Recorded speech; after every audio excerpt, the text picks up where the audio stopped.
31번째 날, 그리스도 안의 거함과 봉사. 그리스도인들이 그들 안에 거하시는 주님을, 그리고 그리스도 안의 거함을 진정으로 체험하거나 이해하기 전 주님을 위한 사역은 종종 염려와 부담으로 가득 찬 무거운 짐이 될 수 있습니다. 그러나 한번 그리스도 안의 거함의 신비를 경험하면 모든 것이 변합니다. 주님을 위한 사역은 즐거움이 되고 스트레스와 무거운 짐들은 사라집니다. 엘렌 화이트는 예수님께서 지상에서 사역하셨을 때 가지셨던 큰 평안을 언급했는데, 예수님과 제자들을 위협하던 폭풍우 속에서 그분께서 보인 반응을 다음과 같이 묘사하였습니다. 예수께서 잠에서 깨어 폭풍을 대하셨을 때 그분은 극히 평온하셨습니다. 그분의 마음에는 두려움이 없었으므로 말이나 표정에 두려워하는 기색이 없었습니다. 그러나 그분께서는 당신이 가지신 전능하신 능력에 의뢰하지 않으셨습니다. 그분께서 조용히 쉬신 것은 땅과 바다와 하늘의 주를 입장에서 하신 것이 아니었습니다. 그 능력을 그분은 버리셨던 바 내가 아무것도 스스로 할 수 없노라고 말씀하셨습니다. 그분께서는 하늘 아버지의 능력에 의뢰하셨습니다. 예수께서 쉬신 것은 믿음, 곧 하나님의 사랑과 돌보심을 믿는 믿음 안에서였으며, 폭풍을 잔잔하게 한 그 말씀의 능력은 하나님의 능력이었습니다. 엘렌 화이트는 계속하여 우리에게 주님을 신뢰하라고 요구합니다. 예수께서 믿음으로 아버지의 보호 안에서 쉬신 것처럼 우리도 구주의 보호 안에서 쉬어야 합니다. 제자들이 그분을 의뢰하였다면 저들은 평강 가운데 있었을 것입니다.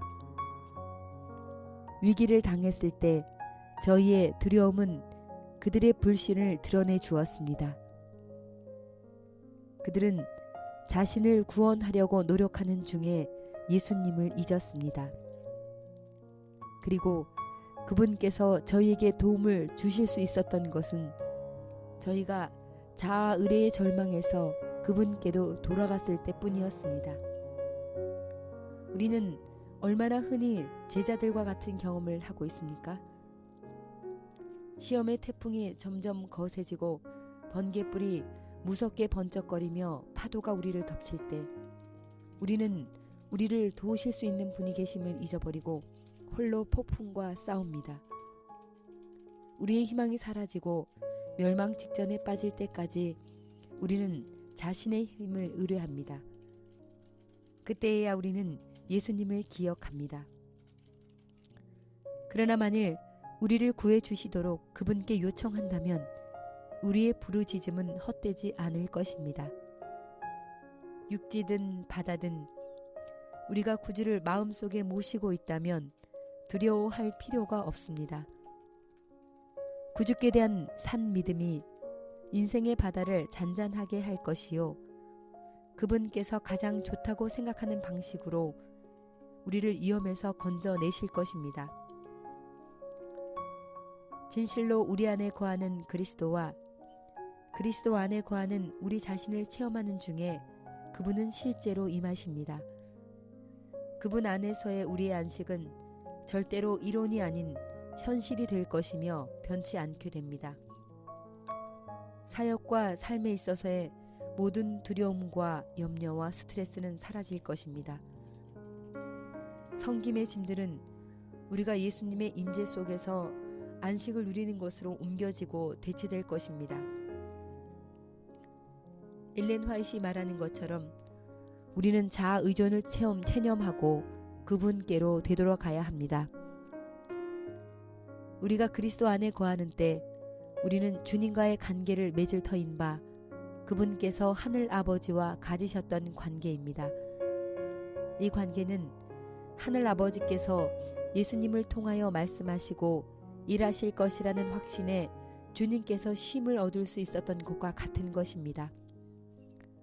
내가 아버지 안에 거하고 아버지는 내 안에 계신 것을 내가 믿지 아니하느냐.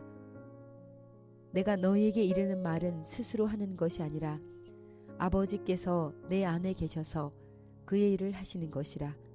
요한복음 14장 10절. 깊이 생각하기와 토론하기.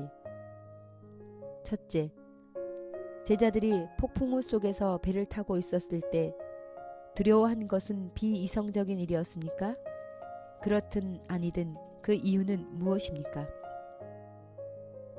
둘째, 여러분의 인생에 시험, 유혹, 그리고 어려움이 닥치면 여러분은 대개 어떻게 반응하십니까?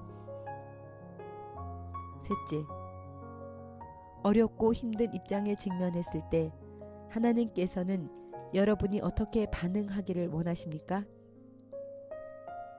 넷째, 오늘 과목의 교훈을 이번 주 여러분들의 생활에 어떻게 적용시키리라 계획하셨습니까?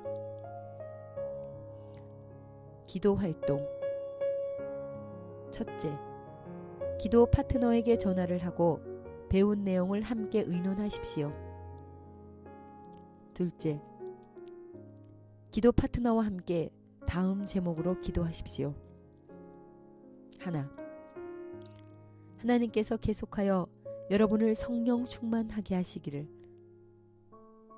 둘, 하나님께서 여러분의 삶과 교회에 영적 부흥을 주시기를. 셋, 여러분의 삶에 시험이 찾아오고 또 다른 그리스도를 위한 사역의 기회가 찾아올 때 하나님께서 여러분이 그리스도를 의지하며 그분을 신뢰하도록 마음을 상기시키시기를. 넷, 기도 카드에 적혀있는 사람들을 위하여. 기도를 위한 성경 구절. 너희는 여호와의 선하심을 맛보아 알지어다. 그에게 피하는 자는 복이 있도다. 시편 34편 8절. 주님, 우리로 하여금 땅에 있는 것들이 아니라 당신을 신뢰하도록 하옵소서. 그런 후에 우리에게 넘치도록 축복하소서. 아멘.